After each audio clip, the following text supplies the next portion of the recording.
The fucking camera cut off for some reason. I had to delete some shit because I had too much, took too much memory and it cut off. So I'll just continue the last video I made. I'll just post two of the some bitches. Anyway, everybody knew my dad.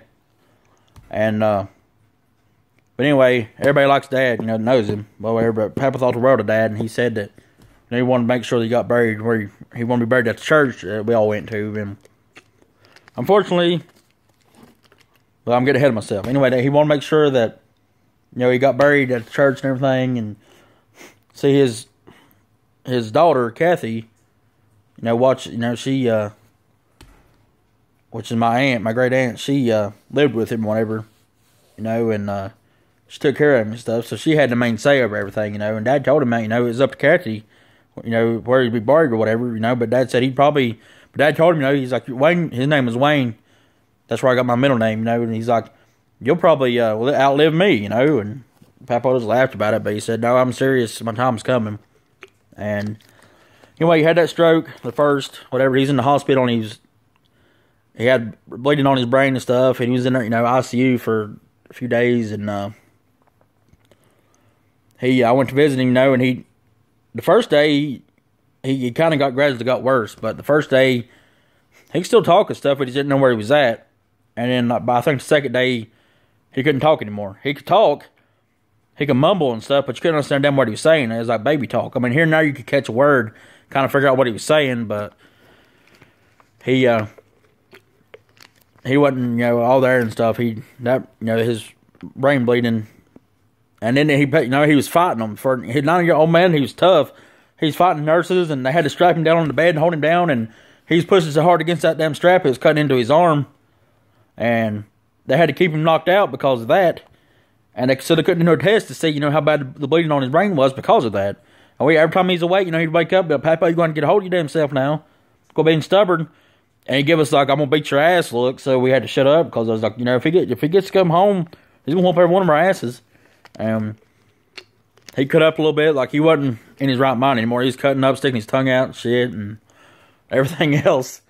But anyway, he was down there for about a week. Let's see. He's down there for 5 days, 6 days. No, 5 days. He's down there for 5 days. And kind of got worse. Well, the third day, I went down there the third day, he was doing better. He was talking and he kept saying something. He was saying different things. And I was like, Papa, I don't know what you're saying. But then I'd listen real close and I'd understand, he's like, why am I here? Where am I at? And I was answering him and he said, he said that he wanted to go home. And I said, I don't know that, Papa, but you can't, until you get yourself together and quit acting like a baby, you're not going to get to go home. Because they can't do the test to see, how you doing and stuff. He gave me a go to hell look. And I'm like, I'm serious, you got to, when you're awake, let them do the test and stuff. Quit fighting them. It's for, if you want to go home, be good. And he looked like he understood, and I was afraid, that he wouldn't be awake the next day when I come down there. So, I told him, I wanted to hear him say, I wanted to say I loved him and stuff. And, because, we all kind of knew what was coming, I told him, I was like, Papa, I love you. And he mumbled, I love you too. I mean, he didn't say those words, but he mumbled the sound, so I knew he was saying it back, and I knew he understood me. I knew he knew it was me. I knew he understood what I was saying. I knew he understood I said I love you, and I know he was meaning it when he said it back, and that was, unfortunately, the last time I talked to him. The last words I said was, I love you. Well, the last words I said was, I'll be back tomorrow, but I ended up doing a double that day, the next day, and I couldn't go. And that was Wednesday. I went in there Tuesday, and that's when I told him I loved him and stuff, and the next day I didn't get to go. And, but they said, Wednesday, they said he recovered a lot. He was, actually staying awake and was talking a little bit more, actually saying more words. He could count to 3, knew his address, everything. He was improving. Then I ended up, Thursday I had to do another double. Yes, I do a lot of doubles through the week, but Thursday I had to do another one. And no, wait a minute. No, Wednesday something came up and I couldn't come. I didn't have to do a double Wednesday. But Thursday I had to do a double. It was my double week day. And like I said, last thing I heard, he's doing good. Wednesday, everybody's like, oh, he's been improving a lot. He might get to come home and all this. Thursday morning, I was at work and my supervisor called and said, I had a phone call and I knew. Because, nobody calls me at work like that. And I knew when, something, I honestly figured he'd already passed on. And, got a hold of myself because, I always said, the day that he died, half of me was going with him because that was more of a dad to me than my own dad was, really. And I loved him more than anything. That was my papa. But as my sister, and she was crying, she said, they've called the family in, and so I tried to keep myself together, and I told my boss, man, I gotta go. My papa's he's been in the ICU all week, and I said they're calling the family in. So I said if I don't go, I'll never forgive myself, because I was kind of hoping, maybe I could talk to him again, but anyway, he let me go, and I hauled ass to Johnson City Hospital, and when I got there, some of the family had already made it in. We all just kind of, sat around and talked and stuff, and he was in his bed, and he was out, he was asleep. The doctor said, they finally done some tests or whatever, and they said the bleeding had got worse, and they said, that they could attempt to fix it. If it'd been a younger person, they could have probably fixed it. They said, they could do brain surgery, but the doctor said, honestly, if we do surgery, he's not he'll die on the operating table. There's no way he'll survive it. He's too old, and so he said there's no use to even do it.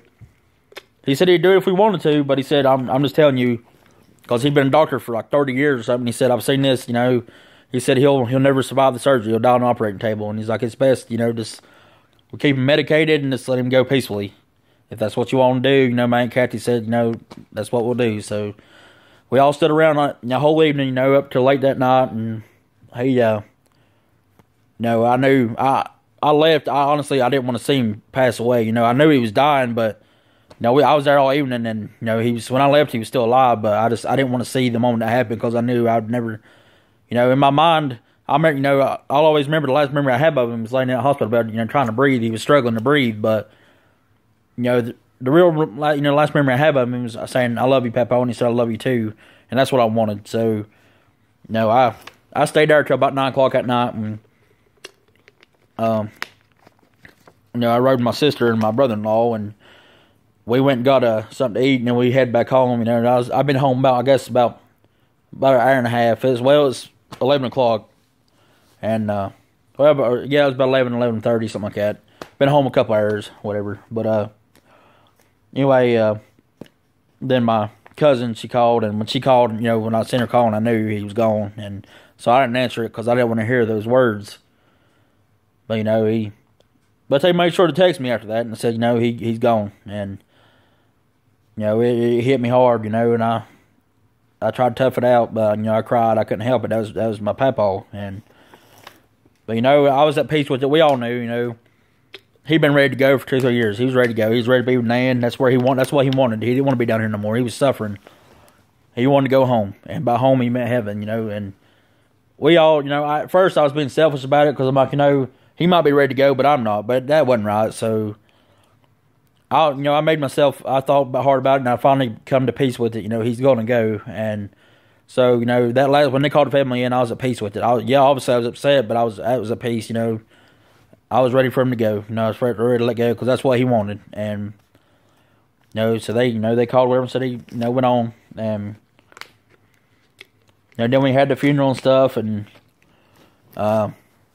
he had a good funeral, and I was one of the pallbearers. Me and my cousins, all my cousins and me was the pallbearers, and I got the honor of carrying, the casket to the graveside, and that was a real honor for me because, I said, he always carried me when I was little, even when I was grown. Some of his advice, some of the, them old timers' advice, you'll never get advice like that again, so he carried me physically when I was little. He carried me emotionally and mentally when I was older, He always carried me. The least I could do is carry him, carry him about one last time, and I did. I carried the man I loved more than anybody on this earth. I carried him to the grave. The wind was blowing real hard that day, but we had a little graveside and stuff, and they dropped him down into the ground, and he had a pretty casket. It was blue, looked like something Elvis would have been married in, but that was his favorite color, and so that's what he'd wanted to. And I got me a rose. Off of his flowers, I got a rose, and I sprayed a bunch of hairspray on it, and to preserve it. Then I stuck it down in a mason jar, and I sealed the lid. And that was January, the beginning of January, and it's been almost a month now. Been almost a month, and it's still. The color turned brown a little bit, but the rose still basically has its shape. So I hope it lasts like that forever. But I know it probably won't. But I mean, it's still got, shape. It ain't shriveled up, like if it hadn't been, sprayed with hairspray, it probably would have.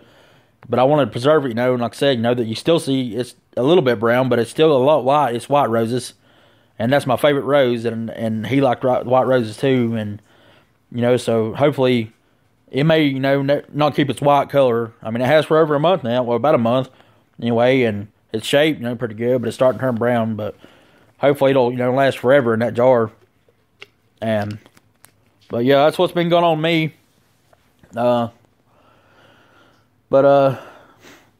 Then, I've been pretty busy moving and stuff, so, I mean, I've been wanting to make a video for 2-3 weeks now. I just haven't had time, but, figured I would today, because I was supposed to stay today for a double, and somehow got lucky and didn't have to, so I figured to make one before I go to bed. But, yeah, so, probably the next time I make a video will be at the new place, and I gotta do that dip review, because, I mean, that dip's 2-3 months old now. It's getting... I wanted it, it may not have the full flavor it did. I hope it did. I kept it in the fridge, so it should be still alright, but I guess we'll see. But I'm going to do a review on it, and then we'll go from there. But until next time, sorry the first video cut off. I hope you watch both of them. Please watch both of them. It's... I'm going to post both of them, whatever, but I hope y'all doing well, and I gotta try to make more videos and stuff. I mean, I like doing this, and I got a TikTok. I hate that. To begin with, I hated that shit, because every time you watch a YouTube video, there's TikTok this, TikTok that. I'm like, what in the hell is this gay shit? Well, my buddy ended up, Justin, he ended up making one, and so he ended up talking to me, and I told him, I said, you make one of them damn stupid videos or something, I'll have to download it, because I had to watch it. Well, he did. I kept my word. I downloaded it. And I made 2-3 videos on there, and, and I'm going to make some more on there, too. But, if you got TikTok, my TikTok name's Tennessee T. Wayne, too. But, if you got Smule, the singing app, follow me on there. It might be Tennessee T. Wayne. I don't know what the hell it is. It don't do me much good to tell you to follow me on there if I can't even tell you what my damn name is on it, but it's, I think it is Tennessee T. Wayne. I don't know if there's any way I better not fuck this shit or it'll cut off. But anyway, follow me on Smule. Well, just look up one of my Smule videos on here and follow me on there and sing with me. And I know I suck, but I like singing. And follow me on TikTok if you got that. And I ain't figured a lot out, I ain't figured out everything about it yet. I've just done a couple of videos. And I'll keep, fucking with it until I figure something out. But anyway, I love y'all, and thank you for, the few subscribers I do have. Thank you, and, I still like to have more, so help me out. But until next time, it's Tennessee T. Wayne saying, get your dip on. Pack you a fatty. I'm taking my big ass right now and going to bed. See y'all later.